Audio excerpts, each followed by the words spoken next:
नमस्कार दोस्तों, महाराज जी का ये वीडियो जरूर सुनाएं। महाराज जी, सवाल यह है कि इस इच्छा शक्ति का स्रोत क्या है, ये कहाँ से उत्पन्न हुई, और इसको समझने के लिए अगर बुद्धि लगाई जाए तो पूर्ण रूप से समझा जा सकता है या समर्पण भाव से ही समझा नहीं। बुद्धि एक प्रकृति की है।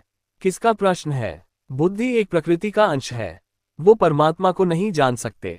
जब बुद्धि में परमात्मा का स्मरण किया जाता है तो परमात्मा आकर बुद्धि में बैठ जाता है, तो परमात्मा बुद्धि से ही परमात्मा को जाना जा सकता है।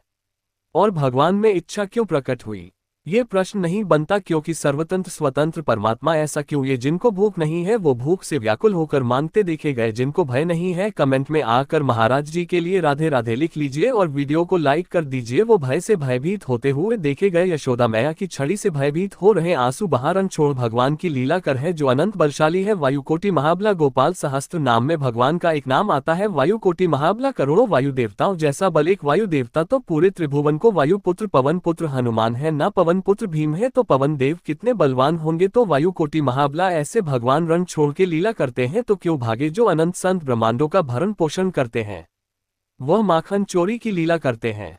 तो भगवान पर क्यों तो प्रश्न नहीं किया जा सकता।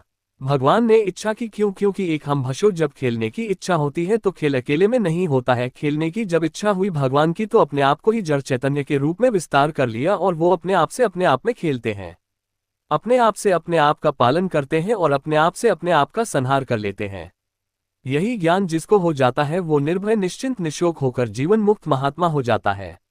जय Shri Ram. Location flag location flag location flag location flag location flag location flag location flag. जय Bhavani location flag location flag location flag. जय Shri Krishna location flag location flag location flag location flag location flag location flag. हर हर Mahadev location flag location flag location flag location flag location flag location flag. जय गौ माता location flag location flag location flag location flag location flag. जय हिंदू राष्ट्र location flag location flag location flag. बात समझ रहे हैं ना बच्चा? तो भगवान ने ऐसा क्यों, ये प्रश्न नहीं बन सकता, क्योंकि फिर तो हमारे अंदर संशय ही बना रहेगा। भगवान की दिव्य लीलाएं हैं। भगवान ऐसा भगवान ने क्यों किया? तो भगवान क्यों नहीं? भगवान है स्वाभाविक बालवत चेष्टा होती है। जैसे बालक घरौंदा बनाते हैं ना मिट्टी का गांव में और थोड़ी देर के बाद मन भर गया, वैसे वैसे क्यों चल जाते। बैलगाड़ी जाती है, बैलगाड़ी में बैठ के आधा किलोमीटर दूर जाते, फिर वहां से पैदल लौट के आते। पूछा क्यों? बालक है, बालवत चेष्टा हो रही उनकी। बालक है, गाड़ी में बैठ के गए आधा किलोमीटर तक, फिर वहां से उतरे, पैदल चले आए। तो ऐसे बालवत जैसे चेष्टा पर प्रश्न नहीं उठ सकता कि ऐसा क्यों इतना घरौंदा बनाया, 1 मिनट में बिगाड़ दिया। बैलगाड़ी में जब पैदल ही आना है लौट के तो चढ़ के क्यों गए? तो जैसे बालवत चेष्टा पर हम प्रश्न नहीं कर सकते, ऐसे भगवत चेष्टा पर हम प्रश्न नहीं कर सकते। भगवान का कोई संकल्प नहीं होता, भगवान की कोई इच्छा नहीं होती। जब सृष्टि का समय आता है तो यही प्रकृति जो भगवान के हृदय में योग निद्रा रूप में है, वही इच्छा प्रकट करके उनको जागृत कर देती। भगवान की इच्छा क्या है? माया। भगवान की इच्छा क्या है? कमेंट में आकर महाराज जी के लिए राधे राधे लिख लीजिए और वीडियो को लाइक कर दीजिए।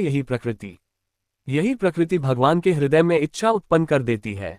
संकल्प बनता है, एक ओहम बहुत श्यामा, मैं एक बहुत रूपों में हो जाऊं।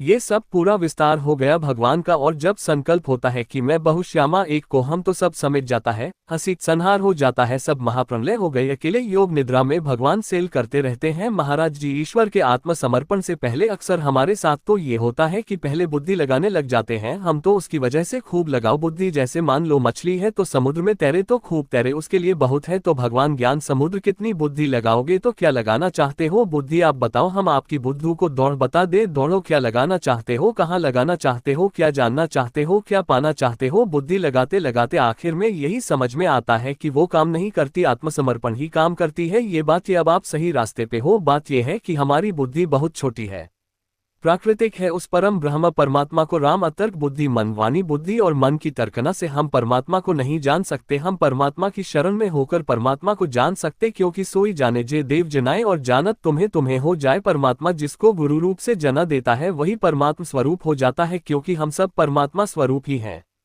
कमेंट में आकर महाराज जी के लिए राधे राधे लिख लीजिए और वीडियो को लाइक कर दीजिए। भ्रम से हम अपने को स्त्री पुरुष मानकर इस माया के प्रपंच में फंस गए, तो अब अपने को परमात्मा स्वरूप कहना एक पाप सा लगता है। ये भ्रम हो गया। और जब साधना होती है तो वो क्या दूसरे लोग करने कहने लगते हैं कि ये मनुष्य थोड़ी है, संत थोड़ी है, तो साक्षात भगवान है। क्यों? क्योंकि साक्षात भगवान में तन्मय हो गए तो भगवत स्वरूप हो गए। जानत तुम्हें तुम्हें हो जाए तो भगवत स्वरूप हो गए। भगवत स्वरूप थे, भगवत स्वरूप रहेंगे। भ्रम के कारण ऐसा हो गया। ये साधना से क्या मिटता है? भ्रम। ये जो नानात का भ्रम हो गया है, ये भ्रम मिट जाता है। एक हर सवाल का उत्तर एक आवे, चाहे अष्टांग योग से, चाहे सांख्य योग से, चाहे भक्ति योग से, चाहे कर्म योग से, तो आपकी साधना सही है। अगर एक नहीं आया तो साधना सही नहीं है। एक वो हम वो एक ही, पर जैसे भक्ति में सब जगह वही जड़ चैतन्य में मेरा इष्ट विराजमान है।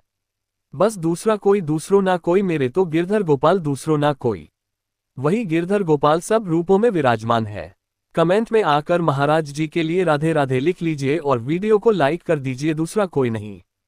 पहले भगवान की शरण होने के लिए सद्गुरु की शरण में कोई, क्योंकि हमें शरण होना भी तो नहीं आता। हम कहते भगवान की शरण, तो हमें शरण होना भी नहीं आता।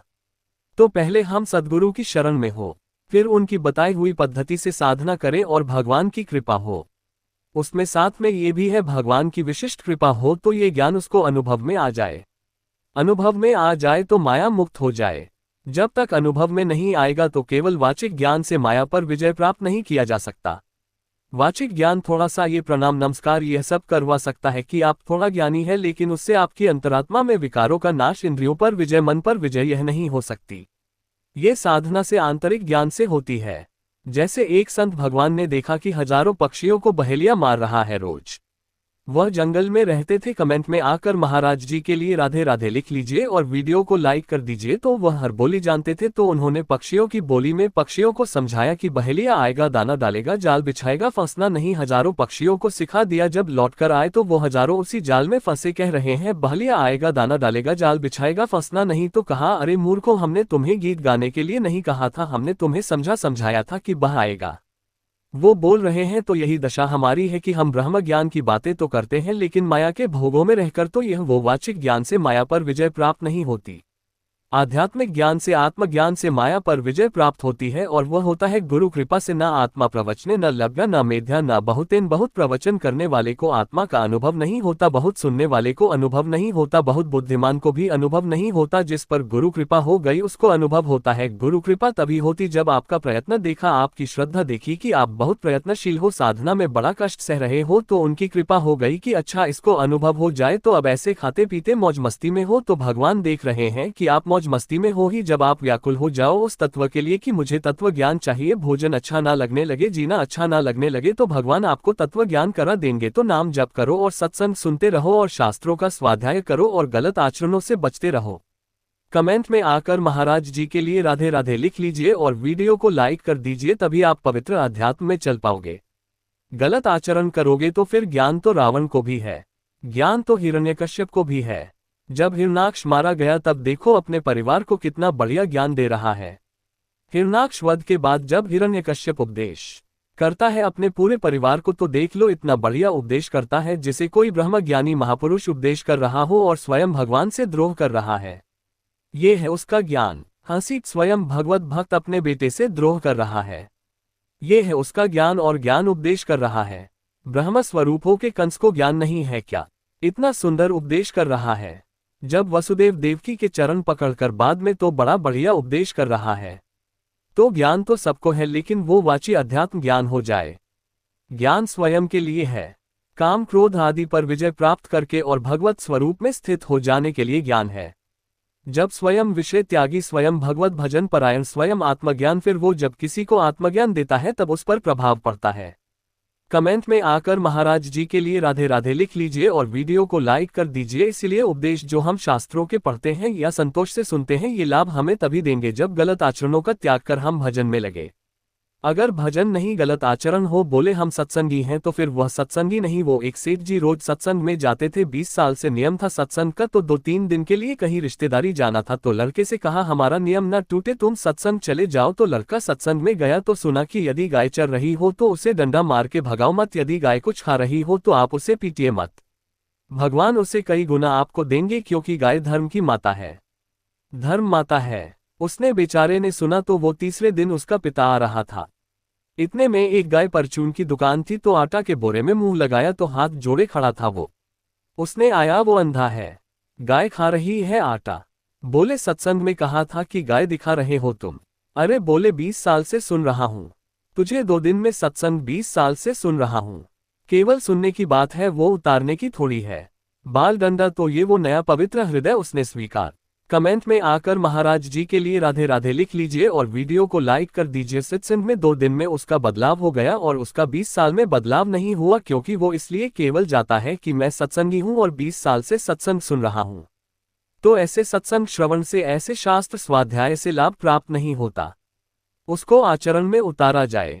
जो सुना उस पर चला जाए तो ये ज्ञान टिकाऊ हो जाएगा।